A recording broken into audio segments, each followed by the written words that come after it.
রোজা রাখা অবস্থায় স্বপ্নদোষ হলে রোজা থাকবে কিনা, রোজা থাকা অবস্থায় হাতের বা পায়ের নখ কাটা যাবে কিনা, বালতি দিয়ে গোসল করতে গেলে অনেক সময় শরীরের পানি বালতিতে চলে যায়, তখন কি সেই পানি পবিত্র থাকে? সে পানি দিয়ে গোসল করলে পাক হতে পারবো কি? রোজা রেখে মেহেদি নখে আর মাথায় দেয়া যাবে কিনা? মোবাইলে কোরআন শরীফের অ্যাপস ডাউনলোড করে তেলাওয়াত করলে কোনো গুনাহ হবে কি? রোজা অবস্থায় আতর বা পারফিউম করার বিধান কি? কেউ যদি ফরজ সালাত আদায় না করে রোজা রাখে, তার রোজা রাখার যৌক্তিকতা কতটুকু? স্বামী স্ত্রী ঝগড়া করে কতদিন কথা না বললে গুনাহ হবে?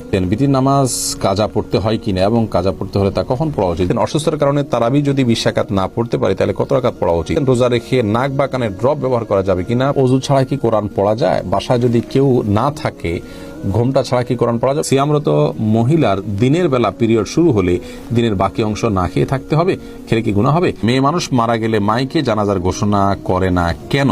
রাসূল পাকের নাম স্মরণ করলে বৃদ্ধাঙ্গুলি দ্বারা চুম্বনের বিধান জানাবেন।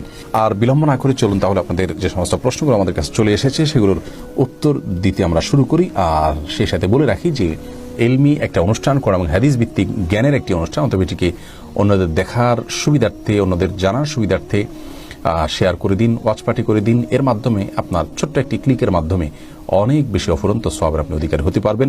শয়তান আমাদেরকে এরকম সহজে অনেক বেশি অর্জন হতে পারে সে আমলগুলো থেকে ভুলিয়ে রাখে এবং এগুলোকে আমাদের কাছে গুরুত্বহীন করে রাখে। অতএব শয়তানকে আমরা কোনোভাবেই যেন সুযোগ না দিই। আল্লাহ তাআলা সেই তৌফিক দান করুন। এমডি ইয়াকুব হোসাইন জানতে চেয়েছেন, রোজা রাখা অবস্থায় স্বপ্নদোষ হলে রোজা থাকবে কিনা? থাকবে, কোনো অসুবিধা নেই। স্বপ্নদোষ মানুষ ইচ্ছাকৃত করে না, অতএব স্বপ্নদোষ হলে বীর্যপাত হয়ে গেলে ঘুমের মধ্যে আপনার রোজা কন্টিনিউ করতে পাওয়া হবে। স্বপ্নদোষের কারণে বীর্যপাত হলে সে কারণে আপনি গোসল করবেন, গোসল ফরজ হবে আপনার, কিন্তু রোজা ভাঙবে না। আহমেদ শাহাদাত জানতে চেয়েছেন, রোজা থাকা অবস্থায় হাতের বা পায়ের নখ কাটা যাবে কিনা? উত্তর কাটা যাবে, কোনো অসুবিধা। রোজা রেখে হাত পা নখ কাটা যাবে, এর সাথে রোজা ভাঙের কোনো সম্পর্ক নেই। সোহাগ খান এডি থেকে আপনি জানতে চেয়েছেন, বালতি দিয়ে গোসল করতে গেলে অনেক সময় শরীরের পানি বালতিতে চলে যায়, তখন কি সেই পানি পবিত্র থাকে? সে পানি দিয়ে গোসল করলে পাক হতে পারবো কি না? ভাই সোহাগ, বালতি দিয়ে গোসল করতে গেলে যদি শরীরের পানি বালতিতে চলে যায় কোনো অসুবিধা নেই। যদি সরাসরি সেখানে কোনো নাপাক আছে এটি আপনার কাছে প্রমাণিত না থাকে, সন্দেহের কারণে কোনো অসুবিধা নেই। খায়রুন নাহার জানতে চেয়েছেন, রোজা রেখে মেহেদি নখে আর মাথায় দেয়া যাবে কিনা? রোজা রেখে হাতে, নখে ইত্যাদিতে মেহেদি দেওয়াতে কোনো অসুবিধা নেই। জিয়াউর রহমান জুয়েল জানতে চেয়েছেন, মোবাইলে কোরআন শরীফের অ্যাপস ডাউনলোড করে তেলাওয়াত করলে কোনো গুনাহ হবে কিনা? না, কোনো গুনাহ হবে কেন, সওয়াব হবে, কোনো অসুবিধা নেই।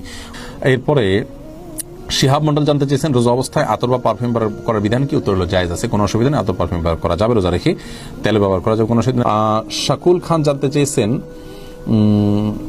কেউ যদি ফরজ সালাত আদায় না করে রোজা রাখে, তার রোজা রাখার যৌক্তিকতা কতটুকু? তিনি রোজা রাখছেন, একটা ফরজ আদায় করতেছেন, এজন্য আমরা অবশ্যই